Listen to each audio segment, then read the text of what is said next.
Here's another explain type question. This is the 2016 AP Physics 1, question 1.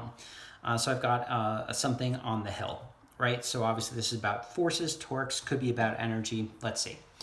So a wooden wheel of M with spokes makes an angle theta, exerts a force of static friction. So in other words, if this thing is going to roll, it's not just going to translate down.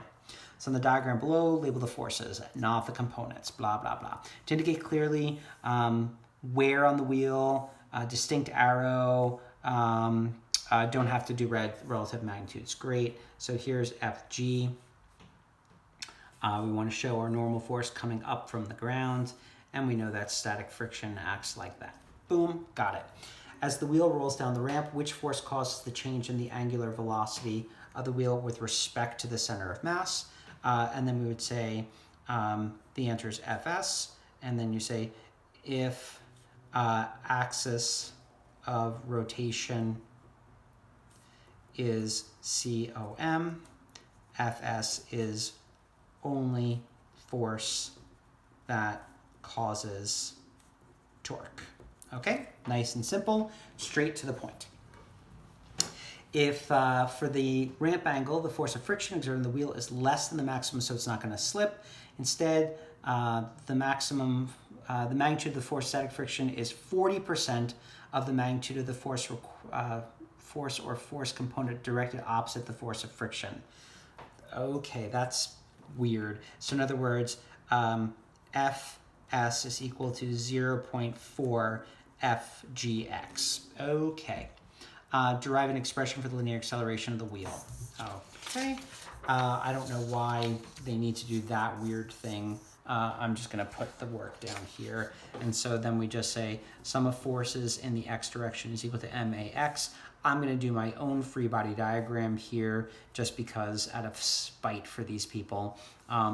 Right? So that's Fgx, Fgy, Fn, Fs.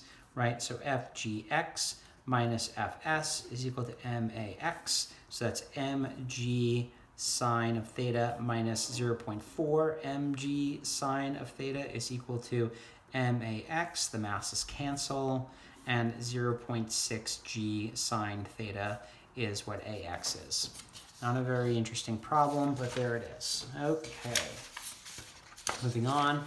The second experiment on the same ramp. A block of ice, also with mass m, is released from the top at the same instant. The wheel is released from rest. It slides down without friction. Which object reaches the bottom with the greatest speed? This is speed now. This is going to be, briefly explain in terms of forces, okay?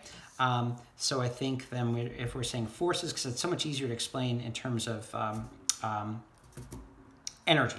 But anyway, which gets down first? The answer is the block, because without friction, the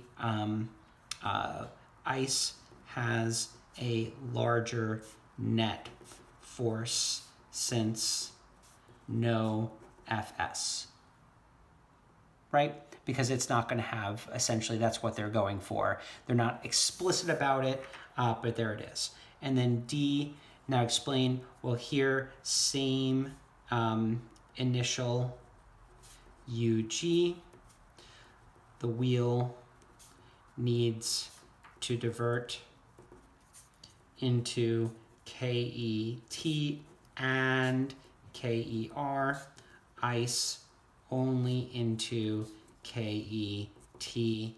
Therefore, final speed is larger for the block. Okay, fairly straightforward analysis there. Probably could have done that on the bottom of that, but there you have it.